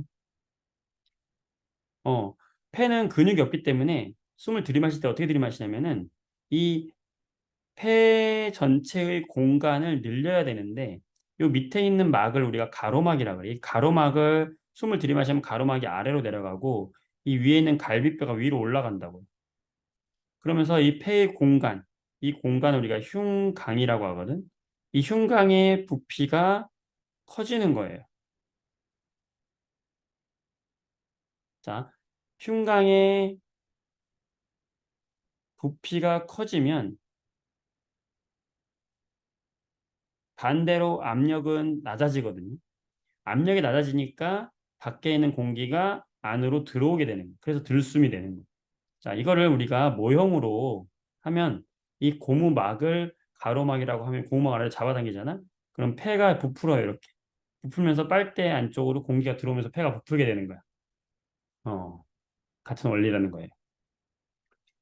숨을 내쉴 때는 반대가 되는 거죠. 내쉰다 할 때는 가로막이 올라가고 갈비뼈가 내려가면서 이 흉곽이 좁아지면서 압력이 커지니까 이 압력이 커지니까 밖으로 공기가 나가게 되는 거예요.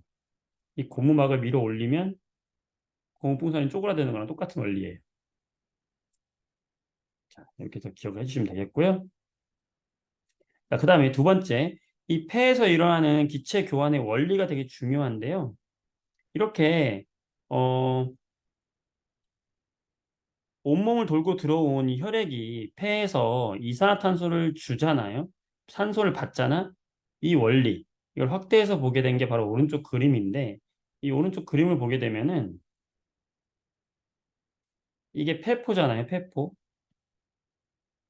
폐를 구성하고 있는 폐포인데, 이산화탄소를 가지고 온 모세혈관으로부터 이산화탄소를 받죠. 그 다음에 산소를 준단 말이에요.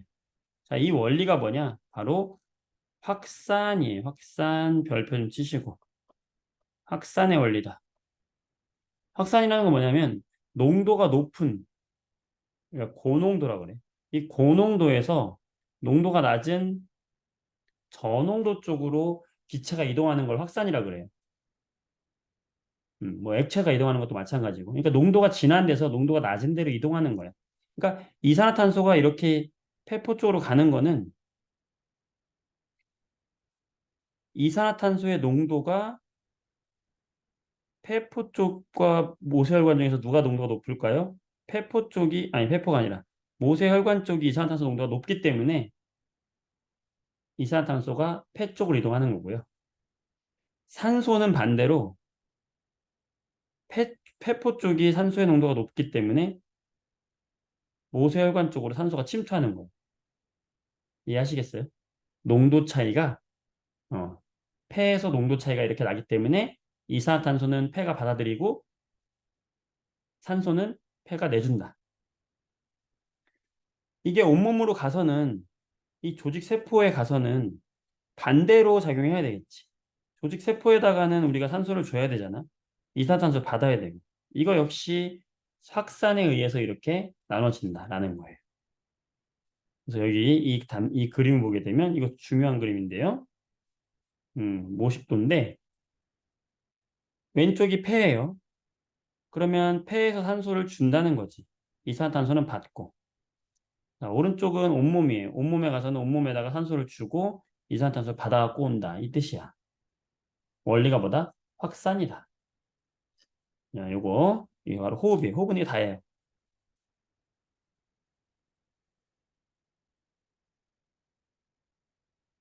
자, 아까 전에 질문 들어왔던 게 몇 번이었냐?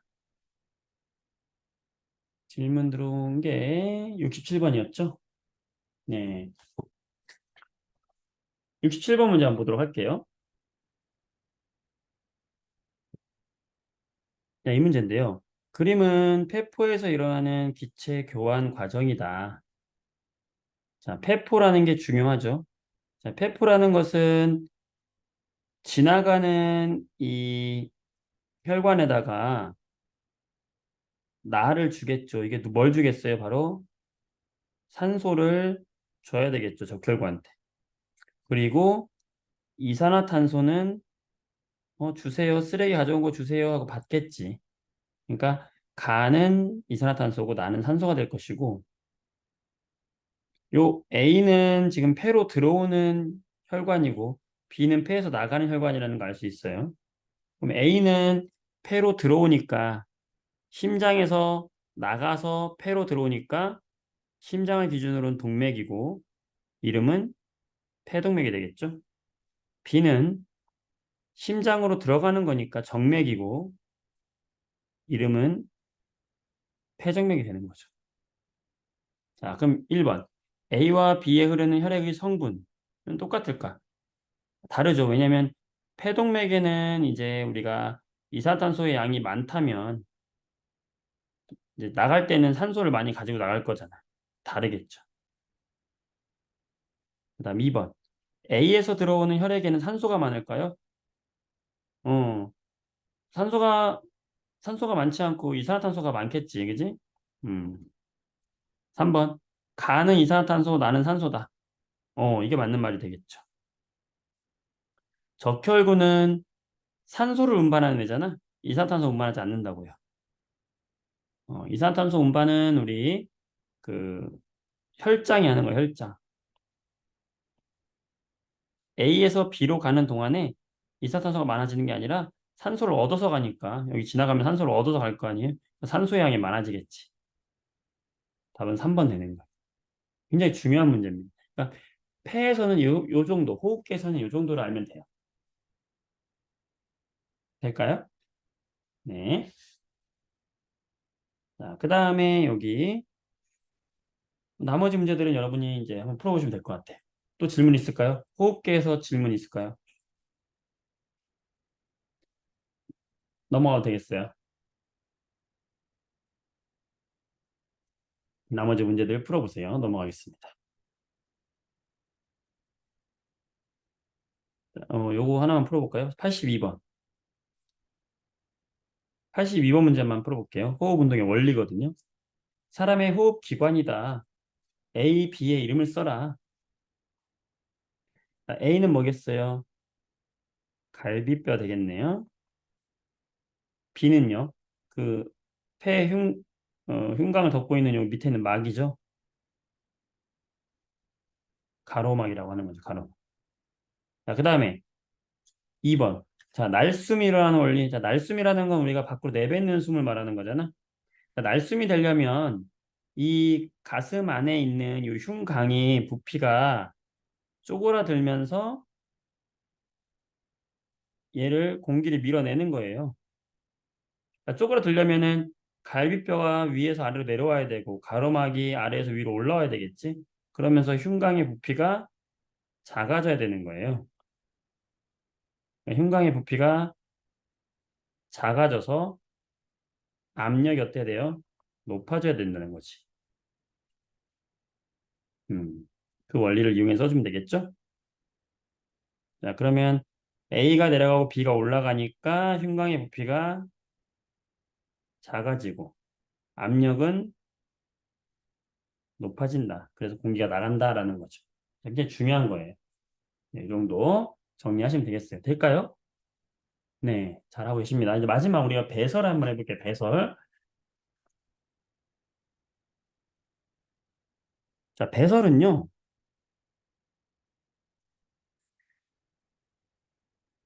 배설이라는 건 결국에 우리 몸 속에서 몸 밖으로 독성 물질을 밖으로 빼내는 과정이 바로 배설이다라고 생각하시면 돼요. 우리가 먹는 음식물 있잖아. 탄수화물, 단백질, 지방이 있잖아요. 걔네들이 먹고 나면 우리가 물이랑 이산화탄소라는 노폐물이 생겨요. 근데 이거 말고 단백질이라는 물질에서 암모니아라는 걸 가지고 있거든. 얘가 독성을 가지고 있어요. 그래서 이 독성을 가진 이 암모니아가 어 이게 암모니아인데 NH3가 암모니아거든. 암모니아. 이 암모니아가 간에서 우리 몸의 간에서 이 독성이 너무 강하니까 이제 요소라는 독성이 좀 없는 물질을 바꿔줘요. 그렇지만 얘를 갖고 있는 건 몸에 좋지 않단 말이야. 그래서 이 요소를 이제 몸 밖으로 내보내는 게 바로 오줌이고 요 과정을 우리는 뭐라고 하냐면 배설이다라고 하는 그러니까 배설의 목적은 이 암모니아가 변형된 요소라는 것을 오줌의 형태로 바깥으로 빼주는 과정이 바로 배설이다. 이 독성 물질을 빼주는 게 배설이다. 이렇게 생각하시면 되겠어요. 자, 그래 첫 번째, 어, 탄수화물, 단백질, 지방이 공통적으로 내보내는 이산화탄소, 물, 공통적으로 내보내는데 이 단백질만 내보내는 게 바로 암모니아거든. 그래서 간에서 독성이 약한 요소로 바꿨다가 콩팥에서 오줌으로 바꿔서 내보내게 된다. 이게 핵심이다. 라고 보면 되겠고요. 자, 그러면 어떻게 되는 거냐면 이 콩팥으로 혈액이 들어와요. 들어오면은 이 혈액에서 오줌 성분만 오줌관을 통해서 내보내서 방광을 통해서 오줌으로 내보내면 되는 거야. 이게 배설의 원리예요. 그러면 정말 중요한 건 뭐겠어요? 바로 이 콩팥이라고. 이 콩팥 여기에서 바로 이 부분에서 오줌을 걸러내는 역할을 한단 말이에요. 오줌을 걸러내고 몸에 좋은 건 다시 보내야 돼. 몸에 나쁜 거는 내보내고. 그게 어디서 일어난다? 바로 콩팥에서 일어난다. 이 콩팥을 확대하면 이렇게 생겼는데 콩팥으로 들어가는 혈관이 콩팥 동맥이게 되겠죠. 왜냐하면 심장 여기 심장이 있을 거 아니야 밖에는. 심장에서 나가니까 이름은 동맥이에요. 콩팥으로 들어오지만 심장에서 나가기 때문에 콩팥 동맥이고 이 콩팥은 겉에 있는 겉질과 안쪽에 있는 속질로 구성되어 있어요. 이 콩팥 겉질과 속질로 구성이 되어 있고 그 다음에 여기서 걸러진 오줌을 오줌관으로 내보내는 깔때기가 있어요. 그 깔때기가 바로 콩팥 깔때기예요. 그래서 여기서 오줌을 걸러서 네, 오줌관이라는 관을 통해서 내보내게 된다. 방광까지 보낸다라는 거. 그 다음에 우리 몸에 필요한 애들은 여기 콩팥 동맥을 따라서 다시 우리 몸으로 다시 오는 거예요.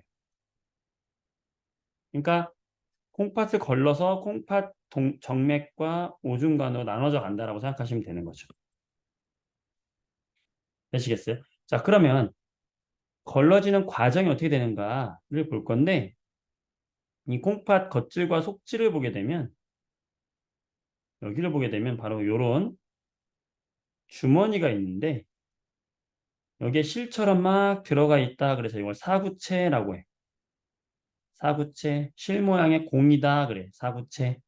그럼 이 사구체로 들어오면 이 주머니가 얘를 담고 있어요. 이 주머니의 이름이 보먼 주머니야. 그럼 이 사구체에 뭐가 있냐면은 여기에 이제 우리가 아까 얘기했던 내보내야 될 주인공 누가 있어요? 요소. 요소가 있단 말이야. 그럼 요소를 사구체에서 걸음종이처럼 이렇게 통과시켜줘요. 그럼 요소가 일로 빠져든다. 이게 함정으로 빠진단 말이에요, 요소가. 그럼 요소가 함정에 빠졌다. 그러면서 이 노란색 관을 따라서 가요. 이 관의 이름이 바로 세뇨관이라. 그러니까는 요소가 지나가는 길이 뭐예요? 사구체라는 곳을 거쳐서 보먼 주머니로 갔다가 세뇨관으로 빠져서 이게 이제 콩팥 깔때기로 해가지고 이제 오줌으로 가는 거거든. 그러니까 요 세 가지가 오줌을 만드는 대표적인 애들이잖아. 그래서 얘들을 뭐라고 하냐면 하나로 묶어서 우리가 네프론이라고 하는 거야. 네프론.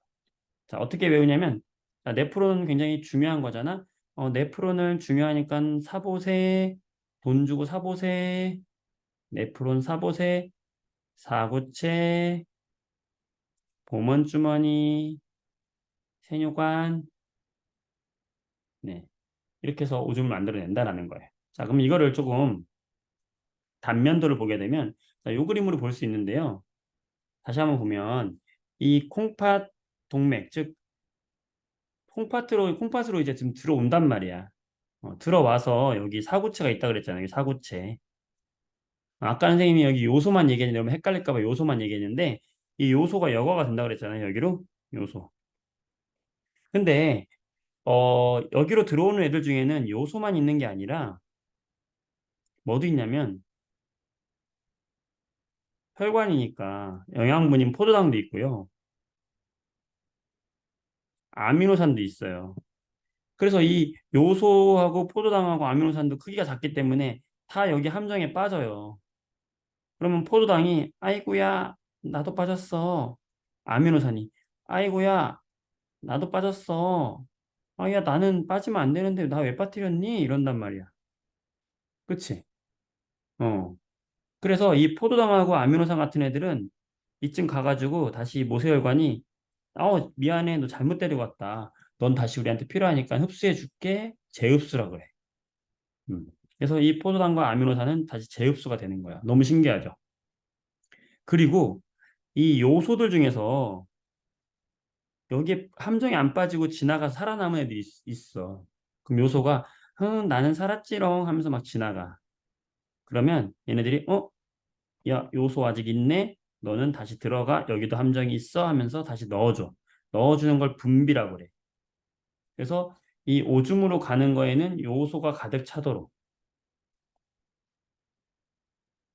우리 몸에 필요한 포도당과 아미노산 재흡수하고 요소가 차도록 하고요. 마지막으로 같이 들어온 것 중에서 덩어리가 큰 애들이 있어. 누구냐면 바로 여기 단백질하고 혈구예요. 이런 애들은 입자가 커가지고 이게 빠지지가 않아요. 음, 그 정도 기억해 주면 되겠다. 그래서 이 얘기가 뭐냐면 들어온 혈액에는 이런 혈액, 단백질, 물, 요소, 포도당, 아미노산, 무기염 이런 애들이 있었다. 그리고 이렇게 통과된 애들을 여과액이라고 하는데 이 여과액에는 혈구, 단백질을 제외한 나머지 애들이 들어있다.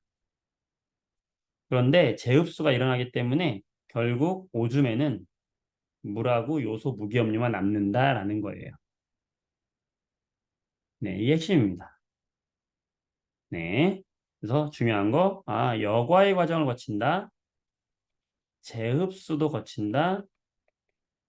분비도 거친다. 그래서 오줌을 만든다. 라는 게 핵심 포인트가 된다. 네, 여러분들 이해 잘 되죠? 다 했습니다. 이제 끝났어요. 자, 문제 풀어볼게요. 85번 노폐물의 이동 방향을 해봐라. 음, 일단은 콩팥으로 들어가야 되니까, 그치? B에서 콩팥으로 왔다가 오줌관으로 해서 빠져나갈 거 아니에요? 그러면 B로 가가지고 C로 가서 D로 가서 E로 가서 F로 가겠네, 그치? 음, B, C, D, E, F가 되겠네. 4번 되겠다. 음. 자, 그 다음 86번을 보게 되면 배설계다. 자, A 이름 뭡니까? 중요하죠. 콩팥. 자, B는 만들어진 콩팥에서 만들어진 오줌이 지나가는 관, 오줌관. C는 잠시 동안 저장합니다. 방광. 그러면 86번.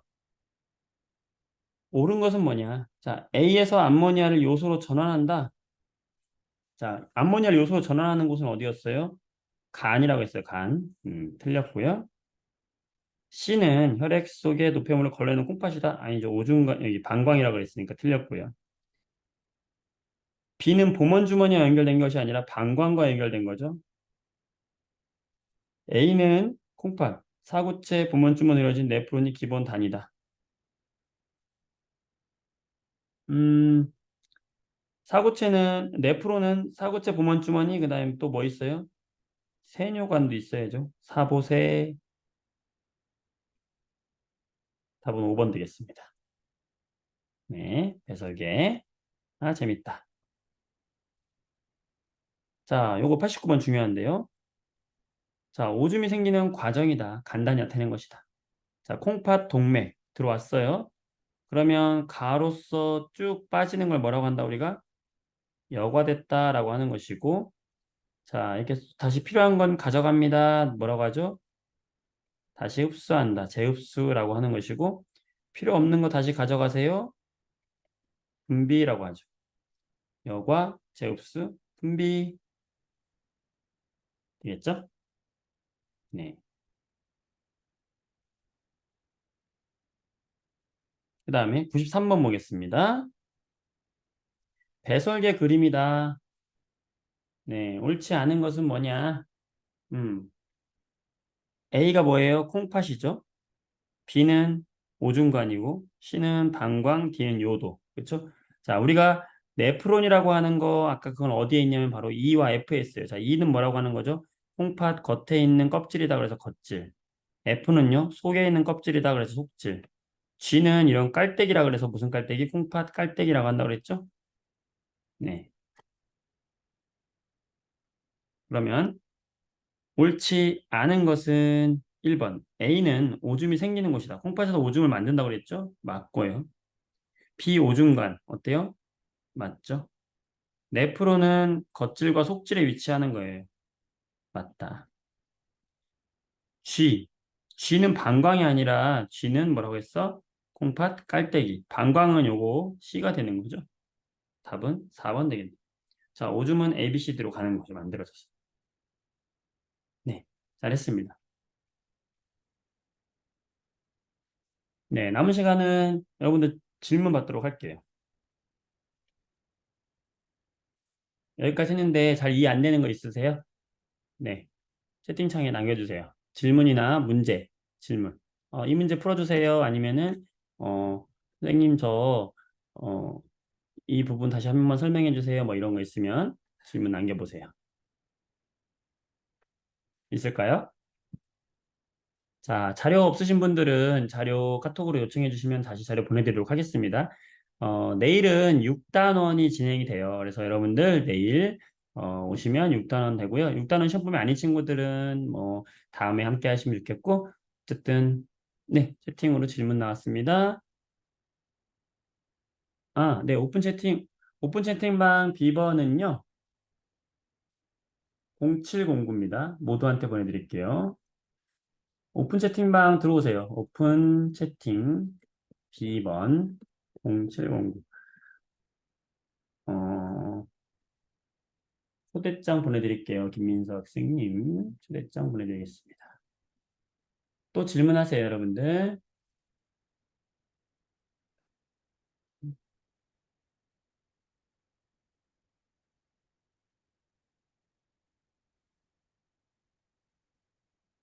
네, 또 궁금한 거 있으면 질문해 주세요.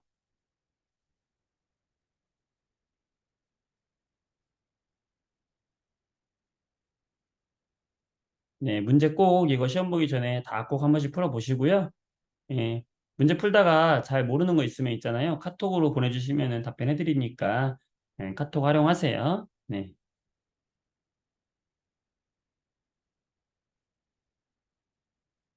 네, 여러분들. 네. 폐동맥에서 왜 정맥혈이 흐르고, 이게 헷갈리죠? 그거 다시 한번 할게요. 맞아요. 여러분들 많이 헷갈리는 거기 때문에 다시 한번 볼게요. 자, 여러분들, 우리 혈액에서요, 여기 심장이 있잖아. 그쵸? 그러면은, 우리 지금 뭐 할 거냐면요, 동맥혈하고 정맥혈 한 번만 더 할게요. 동맥혈과 정맥혈 한 번 더 할게요. 네. 동맥혈, 정맥혈 한 번 더 할게요. 이 동맥혈이라고 하는 건 뭐냐면 산소가 풍부한 혈액을 동맥혈이라고 하는 거고 정맥혈이라고 하는 거는 이산화탄소가 많은 혈액을 정맥혈이라고 하는 거예요, 일단은. 그러니까 우리가 산소가 더 많다, 좋은 피가 동맥혈이다라고 생각하면 되는 거예요. 그러니까 온몸을 돌고 들어온 이 혈액이 다시 이제 정화를 위해서 어디로 가냐면 폐로 가잖아요. 그죠? 그럼 폐로 갔다가 이 폐에서 다시 심장으로 들어온다고. 들어왔다가 이제 다시 온몸으로 나가는 거잖아요. 이렇게. 그러면 이 폐를 기준으로 해서 폐로 들어가기 전까지는 아직은 산소로 교환이 안 된 거죠. 그러니까 여기는 아직은 이산화탄소가 더 많은 거잖아, 이쪽은. 그리고 폐를 거쳐서 나오는 순간 산소가 많아지겠죠. 이건 이해되시죠? 그렇다면 이 폐로 가기 전에 있는 여기 왼쪽에 있는 여기 있는 혈관, 여기 있는 피들은 바로 CO2가 많으니까 무슨 혈이라고 해야 되겠어요? 정맥혈이라고 해야 되는 거잖아요. 그 다음에 폐를 지나고 나온 여기 오른쪽에 있는 혈액들은 산소가 많으니까 동맥혈이라고 해야 되겠죠. 그러면 이제 다 했어요. 폐로 들어가기 전은 정맥혈이고 폐를 지난 다음은 동맥혈인데 그러면 얘들의 이름이 누군가만 기억하면 되겠죠. 첫 번째, 심장으로 들어오는 이 혈관은 당연히 심장으로 들어오는 이 혈관은 온몸을 돌고 들어왔으니까 CO2가 많은데 얘 이름은 바로 온몸을 돌고 심장으로 들어옵니다. 대정맥입니다. 그 다음에 심장에서 다시 폐로 갑니다. 이름은 CO2를 많이 가지고 있지만 심장에서 나가기 때문에 정맥이라는 이름을 붙이는 것이고 폐로 가기 때문에 폐정맥이라고 이름 붙여야 되는 거예요. 따라서 폐정맥은 CO2가 많은 거죠. 이름이 정맥이지만 미안. 폐동맥이죠. 이름이 심장에서 나가니까요. 그렇죠? 심장에서 나가니까 뭐예요? 폐동맥이죠. 그러니까 심장에서 나가지만 폐동맥이지만 아직은 이산화탄소가 교환이 안 되기 때문에 정맥혈인 거죠. 이해됐어요? 네. 잘했습니다. 다른 친구들 또 질문 있을까요? 네. 또 모르는 거 있으면 남겨주시고, 네.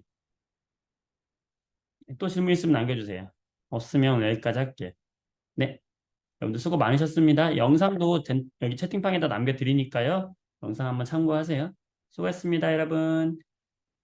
안녕히 가세요. 잘 자요. 내일 만나요.